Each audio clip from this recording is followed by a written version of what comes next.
Okay, so hello everybody. For this week's vlog, or 2 weeks vlog, whichever you prefer, I chose to watch A Space Odyssey 2001. It's a movie that I have kind of been familiar with. I never really had seen it, but I knew it. I was told that it was a good.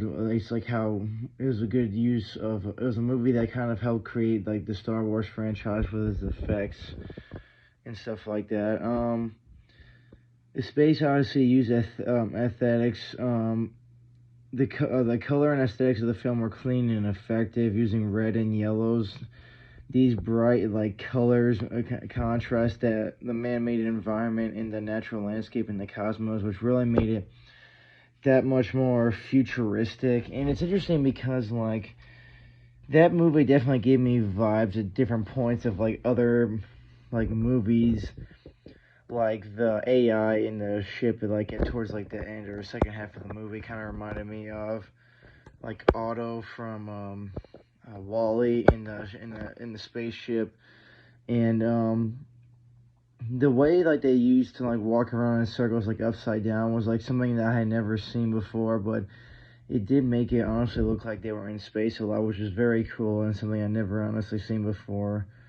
Um, They did a very good job of making it look realistic, like mixed in with today's world, with like the astronauts fixing the ships, even though it looks like the technology was like more futuristic than what we have right now in today's society, which made it interesting because it makes you one wonder if that's something that we could see actually happen in real life, which is something that I always wonder with these like futuristic looking movies. But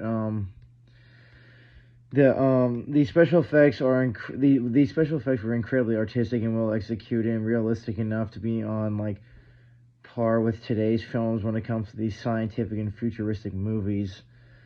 And it's very interesting. It's a lot better than I honestly thought it was. Like I said, I didn't really know much about A Space Odyssey, but when it came to like certain things like the effects and that sort of thing, like I only had heard like parts of like music from the movie and like and social events and stuff like that, but I never actually seen the movie, which is I'm glad I watched it because it gave me kind of an idea of like how these special effects like made this movie all that more interesting, and these aesthetics were very good. They were very good for a movie at the time, and it actually really helped set a trend for a lot of futuristic movies such as like Star Trek, Star Wars, stuff like that. That involves space and stuff like that, but he did a very good job, and I enjoyed the movie. It was about 2.5 hours long, and that is all I have for this week's vlog. And I will see everybody in a week or so for another vlog episode.